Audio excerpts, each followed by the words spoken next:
terkait dengan kasus yang tengah menyeruak di Venezuela sana. Jadi dalam penangkapan Presiden Venezuela Nicolas Maduro, ternyata ada sosok yang disebut pengkhianat yang diduga terlibat dalam melancarkan aksi ini. Nah, sosok ini adalah Jenderal Javier Marcano Tabata. Dan sebenarnya siapakah sosok ini? Javier ini sebelumnya memimpin pasukan pengamanan presiden sekaligus DGCM atau unit kontra intelijen militer yang perannya ini penting dalam menekan para pengkritik rezim Nicolas Maduro. Jabatan ganda yang dipegang oleh Javier Marcano Tabata ini sebagai Kepala Keamanan Presiden sekaligus pimpinan DGCM, unit kontra intelijen militer ini memang sangat berpengaruh dalam politik Venezuela. Kemudian isu dugaan pengkhianatan yang menyeret namanya ini karena sebagai Kepala Keamanan Presiden, posisi ini membuat namanya segera menjadi sorotan ketika sistem pengamanan Maduro ini runtuh secara cepat.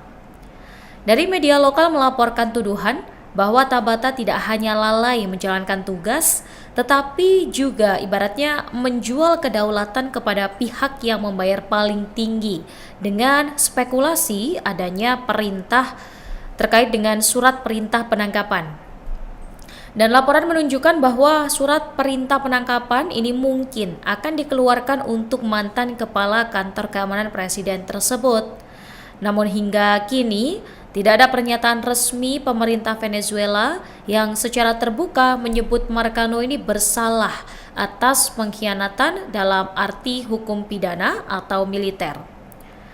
Kemudian seusai penangkapan Maduro memang mencuat isu bahwa di balik aksi Trump ini ada keinginan besar untuk menguasai pengelolaan minyak di Venezuela yang dinilai cadangannya ini sangat tersedia banyak di sana.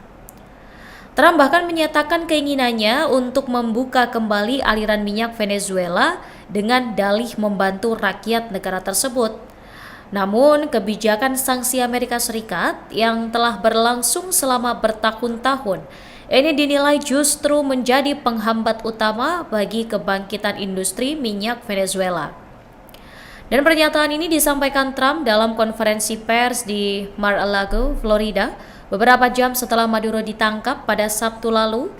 Jadi Trump mengatakan perusahaan-perusahaan minyak Amerika Serikat ini akan memperbaiki infrastruktur energi Venezuela.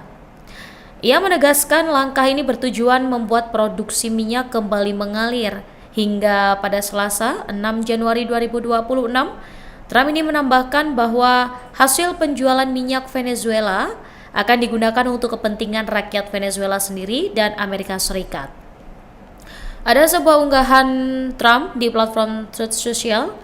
Ia menyebut Venezuela akan menyerahkan sekitar 30 hingga 50 juta barel minyak yang masih berada di bawah sanksi Amerika Serikat. Jadi ia mengklaim pendapatan dari penjualan minyak ini akan dikendalikan oleh pemerintah Amerika Serikat.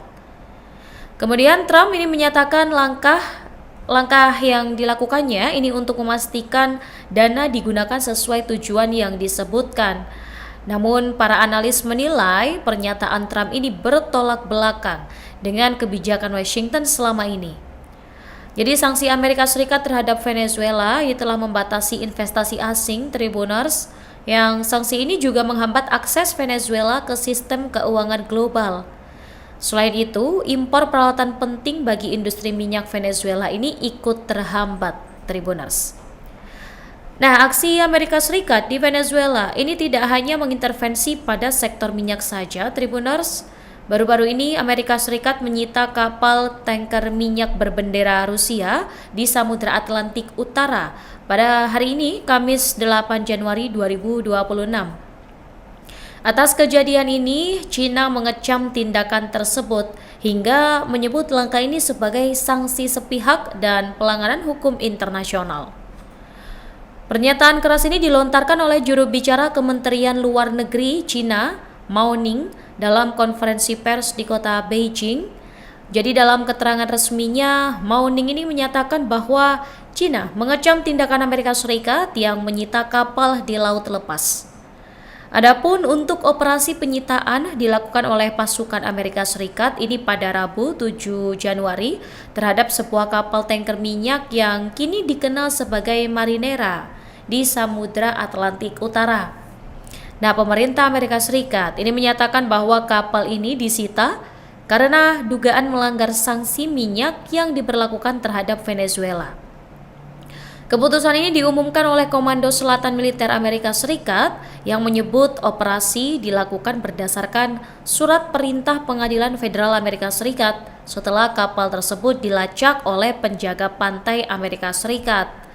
Namun menurut Mao sendiri, tindakan ini melanggar hukum laut internasional dan kedaulatan negara lain serta menciptakan presiden berbahaya untuk menegakkan hukum di perairan internasional. Lantaran tindakan Amerika Serikat ini dilakukan tanpa mandat dari Dewan Keamanan PBB dan tanpa dasar hukum internasional yang kuat, sehingga disebut sebagai tindakan unilateral bullying atau intimidasi sepihak. Dan selain mengecam aksi penyitaan minyak Amerika Serikat, pemerintah Cina ini turut melayangkan kritik tajam kepada Amerika Serikat atas isu ekspor puluhan juta barel minyak Venezuela dengan nilai 2 miliar dolar Amerika Serikat atau sekitar 33,5 triliun ke Amerika Serikat. Namun langkah itu dipandang Cina sebagai tekanan unilateral terhadap Venezuela dan berpotensi berdampak pada kepentingan energi Beijing di tengah ketergantungan historis Cina pada pasokan minyak Venezuela. Karena sudah lama Venezuela ini menjadi salah satu mitra energi strategis Asia dengan sebagian besar ekspor minyak negara ini dialihkan ke kilang-kilang di Cina. Dan memang hubungan perdagangan kedua negara ini mencerminkan kerjasama yang melampaui sekadar transaksi komersial biasa. Oleh karena itu, kritik Cina terhadap penyitaan kapal dan upaya AS mengendalikan aliran minyak Venezuela ini tidak hanya bersandar pada aspek hukum internasional, tetapi juga pada kekhawatiran strategis atas ketahanan energi nasional dan hubungan ekonomi bilateral dengan Caracas. Download Tribun X sekarang, menghadirkan lokal menjadi Indonesia.